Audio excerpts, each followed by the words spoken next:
Hi. Yeah, I've been asked to speak about my favorite book, so I'm going to cheat a little bit and talk about two of my favorite books because I've read them at the same time and they're very similar.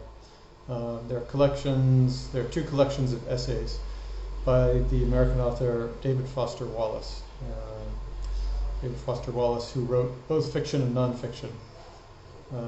And the first collection is called Consider the Lobster. So it's a series of nonfiction essays. The title essay, Consider the Lobster, is all about the lobsters and the way we eat them and what lobsters feel.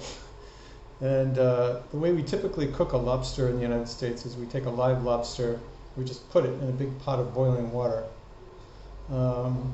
And so David Foster Wallace is examining whether the lobster feels pain and to what extent it feels pain when it's plunged into boiling water.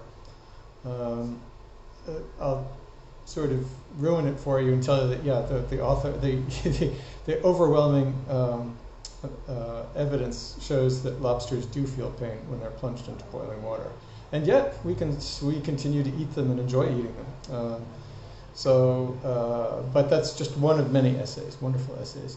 And the other collection is called A Supposedly Fun Thing I Did That I'll Never Do Again.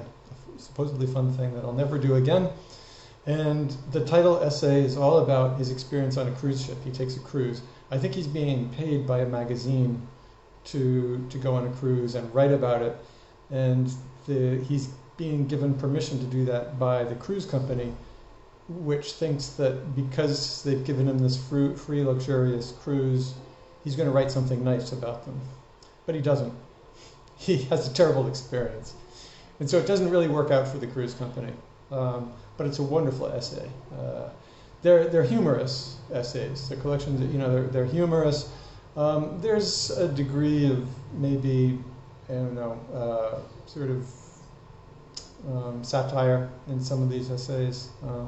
But not too strong, very strong thread of irony running through all of them.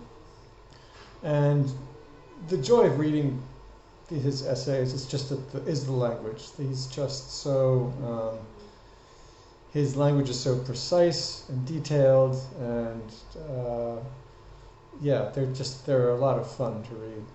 I've never read any of his fiction because it's supposed to be very difficult to read. So it's a little bit like saying, go read Proust or something like that. I'm not saying that David Foster Wallace is as great a Proust. Not making comparisons on that score, but just like Proust, he's supposed to be very difficult to read, and people read about reading him before they read his fiction. Whereas his nonfiction is accessible to most people, I think. You have to have a good vocabulary, use a lot of fancy words. But they're fun. So I really highly recommend them. And if you're looking for, and they can be read in very short chunks, so they're essays. So perfect for summertime reading. So if you do read them, I hope you enjoy them, and yeah, let us know what you think of them.